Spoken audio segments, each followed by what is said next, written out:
Senhoras e senhores telespectadores da TV Otimista, senhoras e senhores internautas do blog do Edson Silva, estamos começando agora o nosso programa desta quinta-feira, dizendo que termina hoje o mandato de presidente do Tribunal Regional Eleitoral Cearense do desembargador Inácio Cortez.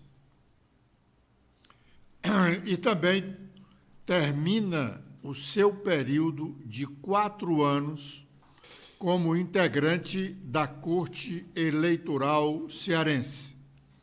Este tempo, 4 anos, é o máximo que um juiz pode permanecer ali após uma recondução.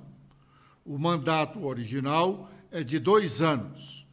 Pois bem, termina o mandato do desembargador Inácio Cortez e começa o mandato presidencial do desembargador Raimundo Nonato Silva Santos, que até agora era vice-presidente e corregedor-geral eleitoral no Estado.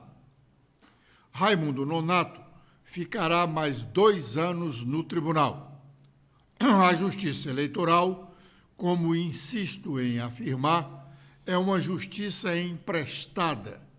Ela não tem quadro próprio.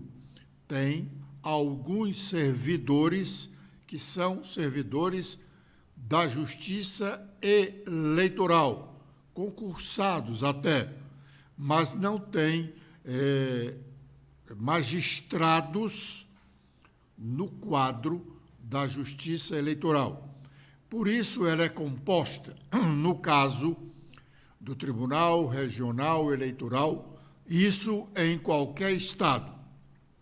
Ela é composta por 2 desembargadores do estado,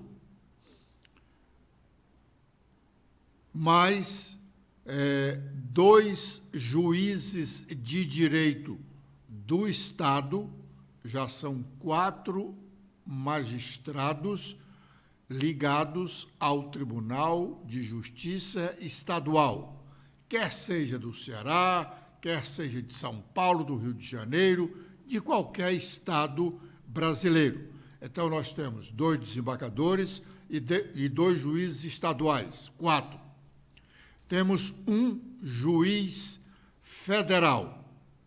Um juiz federal, são 5, e 2 advogados.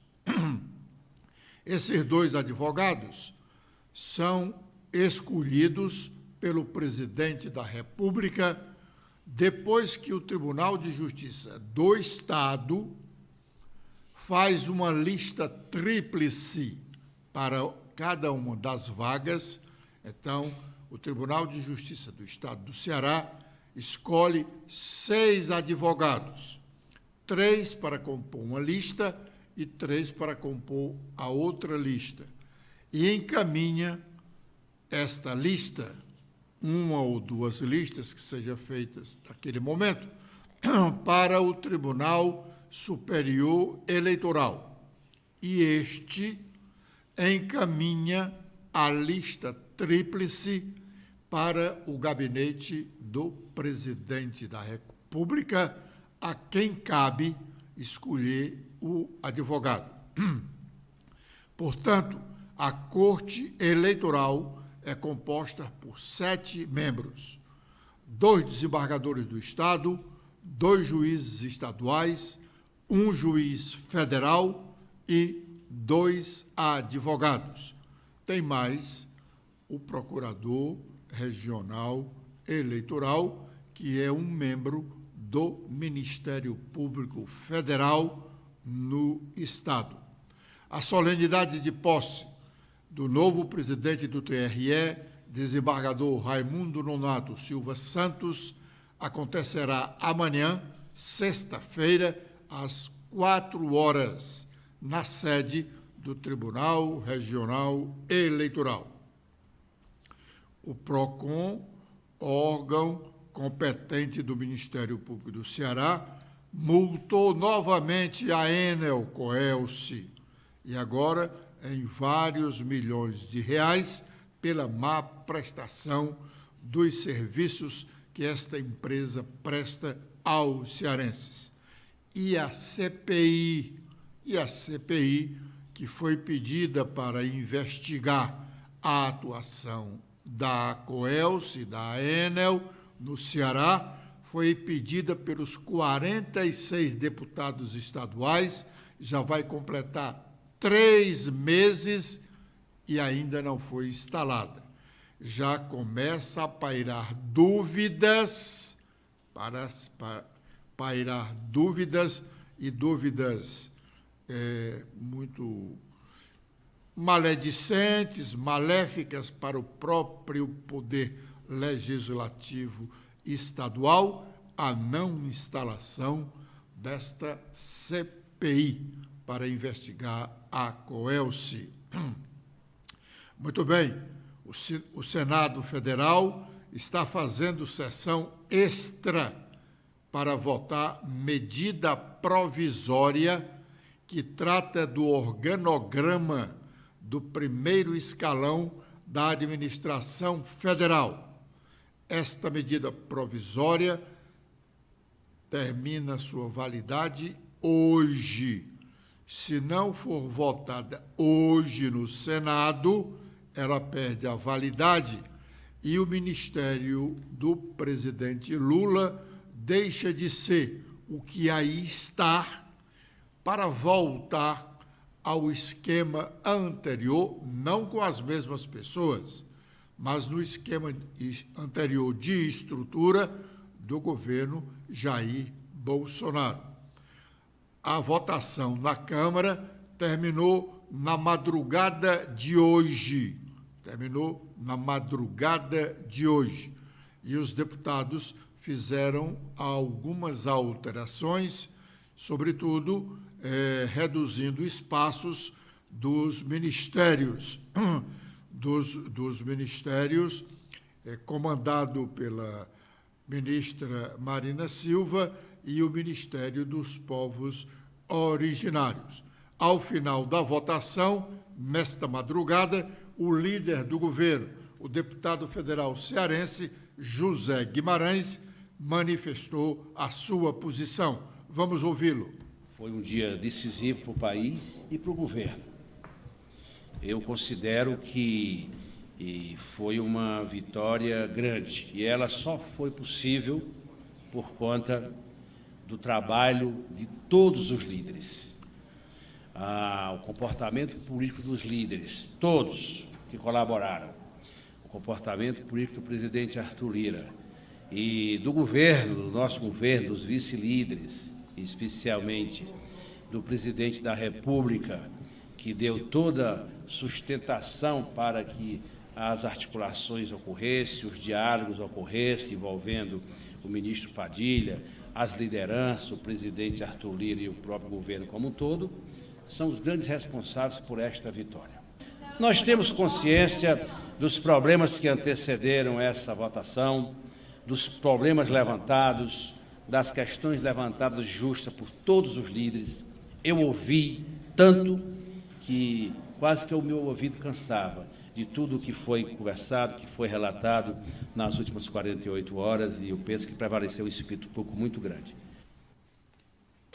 Bom, também falou sobre a votação o presidente da Câmara, deputado Arthur Lira, a quem atribui-se a responsabilidade sobre as alterações na medida provisória. Vamos ouvi-lo. O presidente Lula fez o apelo de manhã. Nós passamos o dia todo conversando a respeito. E a Câmara, os líderes de partidos independentes que não fazem parte da base do governo, importante, reconheceram a necessidade de dar mais uma oportunidade ao governo. Portanto, nós estamos longe ainda de estarmos comemorando uma base, como alguns tentam perpassar. Amanhã será um novo dia, o dia de o Senado apreciar a matéria e o governo ter a oportunidade de voltar a trabalhar e o presidente Lula, aí sim, de forma mais efetiva, entrar junto com seus ministros numa articulação mais permanente, mais correta, para que o governo, em matérias que normalmente virão, tenham uma condição de ter dias mais tranquilos.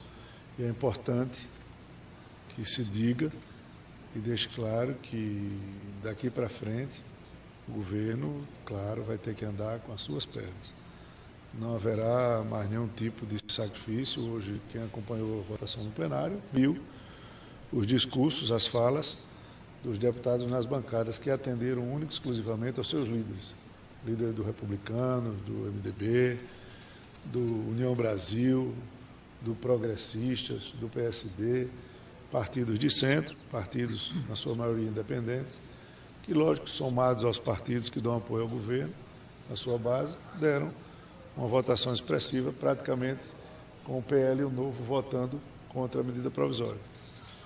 É importante que o governo tenha consciência disso e que trabalhe para consolidar a sua base, porque matérias importantes virão, como, por exemplo, o CAF e a reforma tributária. Muito bem. Agora é o momento de fazermos o nosso primeiro intervalo e já estaremos de volta com a segunda parte do nosso programa.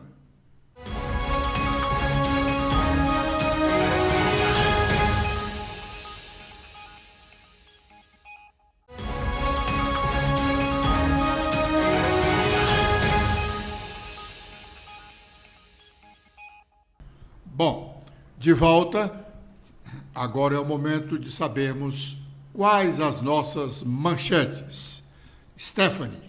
Olá, Edson. Olá, internautas do blog do Edson Silva. Com as manchetes do nosso blog desta quinta-feira, a gente destaca que a Câmara dos Deputados aprovou ontem à noite a MP dos Ministérios com redução do meio ambiente de Marina Silva. O texto aprovado é o parecer do relator da medida, o deputado Isnaldo Bulhões. Algumas das principais mudanças ocorrem no Ministério do Meio Ambiente e Mudança do Clima, que perde a Política Nacional de Recursos Hídricos e a gestão do Cadastro Ambiental Rural em âmbito federal. A gente também destaca que o ministro da Fazenda, Fernando Haddad, critica lobby em torno da aprovação de leis tributárias. O ministro da Fazenda afirmou nesta última quarta-feira que a legislação tributária no Brasil é uma colcha de retalhos, o que torna o sistema de impostos do Brasil um dos piores, se não o pior do mundo. A gente também fala sobre a Comissão de Hidrogênio Verde, que sugere uma audiência pública no Rio Grande do Norte.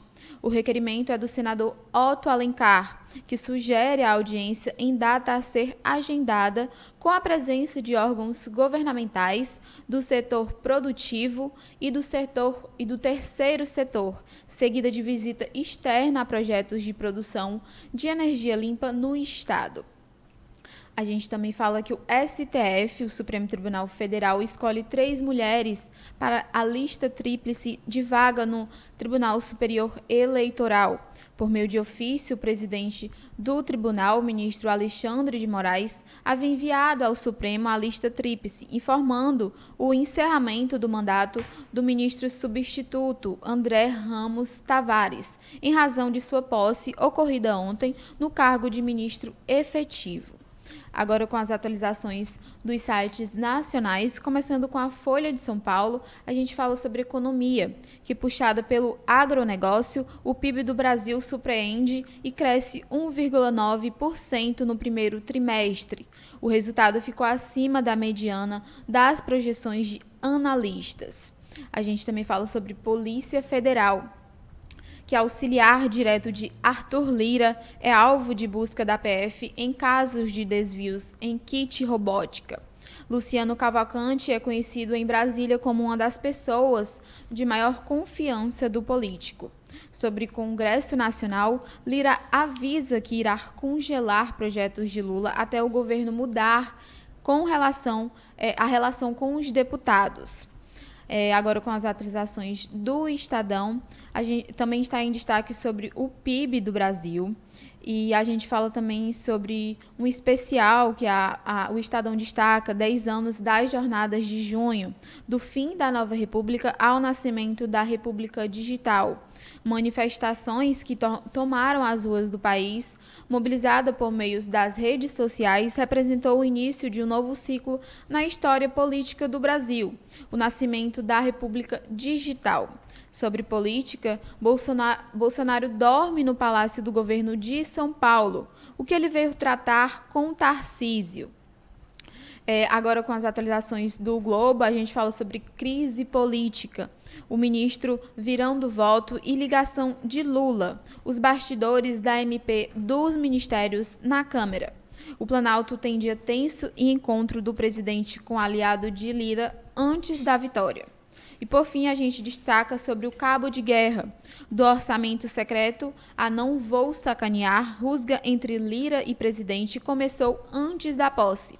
O acirramento do clima em Brasília remonta às semanas seguintes à vitória de Lula nas eleições. Muito bem. Voltemos um pouquinho atrás, antes dos destaques das manchetes anunciadas pela colega Stephanie, para a fala do presidente da Câmara dos Deputados, o deputado Arthur Lira. Num determinado momento, ele diz: agora o governo precisa andar com suas próprias pernas. Ele está querendo dizer que a medida provisória foi aprovada na Câmara pelo esforço dele. Ele não diz diretamente que foi dele, mas diz que foi pelo esforço dos líderes da Câmara dos Deputados. Esta questão da articulação política do governo tem sido muito criticada no Congresso Nacional. O governo já experimenta, ao longo dos seus primeiros 5 meses, 5 derrotas legislativas. Isso sem se falar na derrota política, que foi o resultado desse encontro promovido pelo presidente Lula com os dirigentes das nações vizinhas aqui da América do Sul, por conta dos elogios, eu diria até desvairados, do nosso presidente ao ditador Nicolás Maduro, da Venezuela. Outro detalhe que não passou despercebido da comunidade política, não realçado pelo presidente da Câmara dos Deputados, foi o envolvimento direto do presidente Lula nas últimas horas, conversando com o próprio Lira e com alguns deputados, líderes de outros partidos, não integrantes da base do governo. O presidente Lula teve uma conversa e, pelo resultado mostrado pelo portal da Transparência, não foram conversas republicanas, porque o governo teve que liberar com urgência alguns milhões de reais das tais emendas parlamentares.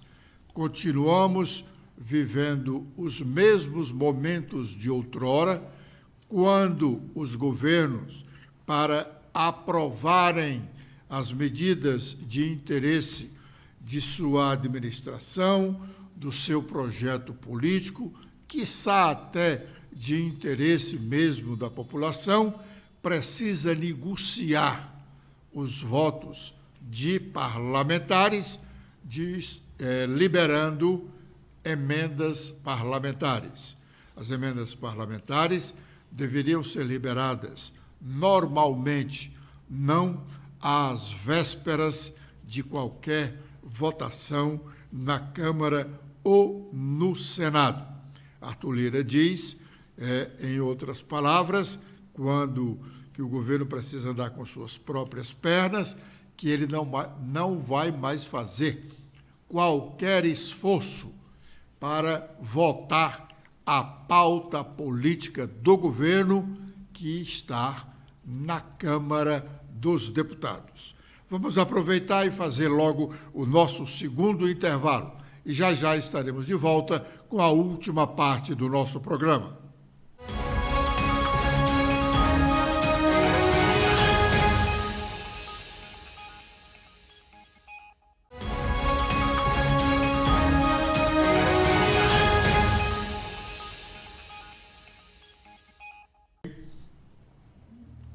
Bom, por conta da sessão extra programada para esta manhã no Senado, para votar a medida provisória, por sinal, a primeira medida provisória assinada pelo presidente Lula, que é a que define o organograma do primeiro escalão da administração federal. Essa medida provisória foi votada, como já dissemos agora há pouco, na Câmara dos Deputados. Aliás, a votação terminou na madrugada desta quinta-feira. Terminou logo depois de 1h, quando falaram o líder do governo, Zé Guimarães. Nós mostramos aqui um trecho dele, o presidente da Câmara dos Deputados, Arthur Lira, nós também mostramos um texto dele. Então, por conta dessa sessão extra da Câmara, não acontecerá a segunda reunião da Comissão Parlamentar Mista de Inquérito, da CPMI, programada para as 9h desta quinta-feira, uma sessão administrativa em que esperava-se mais um momento de determinada tensão política. Ela foi adiada para a próxima terça-feira. É que o regimento do Congresso Nacional, também o regimento interno do Senado e o regimento interno da Câmara não permitem nenhum funcionamento de comissão quando estiver acontecendo sessão plenária, quer na Câmara, quer no Senado. Por esta razão, foi suspensa a reunião da CPMI programada para a manhã de hoje. Ela vai acontecer na próxima terça-feira. Mas, a propósito dessa comissão, vamos ouvir o que disse a relatora da CPMI, senadora Elisiane Gama. Veja, a Comissão Parlamentar de Inquérito, né, ela tem, na verdade, vários instrumentos que a gente pode buscar e vai buscar. Quebra de sigilos, mandado de busca e apreensão, compartilhamento de dados, enfim. São instrumentos, na verdade, que esta CPI, assim como todas as demais CPIs aqui no Congresso Nacional, vai utilizar no sentido do aprimoramento da investigação. O que é que nós teremos nesta primeira etapa? Nós teremos a aprovação de requerimentos para oitivas, não é? Naturalmente também alguma coisa de compartilhamento de dados. E nós temos aí hoje já mais de 600 requerimentos apresentados e vários deles, inclusive, com pedidos de quebra de sigilo e ainda outros que serão protocolados no dia de hoje. Então, como o presidente tem a definição de que esses requerimentos serão aprovados na semana seguinte, possivelmente nós, na compreensão de que isso é importante para o início dos trabalhos, já faremos essa solicitação. Até porque é de posse desses dados que nós teremos efetivamente os outros convocados. Nós teremos uma primeira rodada de convocação, que são nomes que não haverá, até acredito, nenhuma grande novidade, porque nós já temos vários processos em curso, tanto do Supremo Tribunal Federal quanto da Polícia Federal, mas depois dessa primeira etapa haverá outros nomes que serão fruto, inclusive, dessas quebras e também das oitivas que serão feitas nessas primeiras rodadas. Muito bem. Está começando agora, então, a sessão do Senado da República, que vai votar a primeira medida provisória assinada pelo presidente Lula, cuja vigência termina hoje. Se não for votada hoje, o ministério de Lula não será este que hoje está trabalhando, mas sim um ministério com a estrutura que existia no governo Jair Bolsonaro. Com esta informação, nós estamos encerrando o nosso programa de hoje, prometendo estar de volta amanhã neste horário. Stephanie. Nós agradecemos a audiência e você pode acompanhar mais notícias no nosso blog, que atualizamos diariamente. Até amanhã.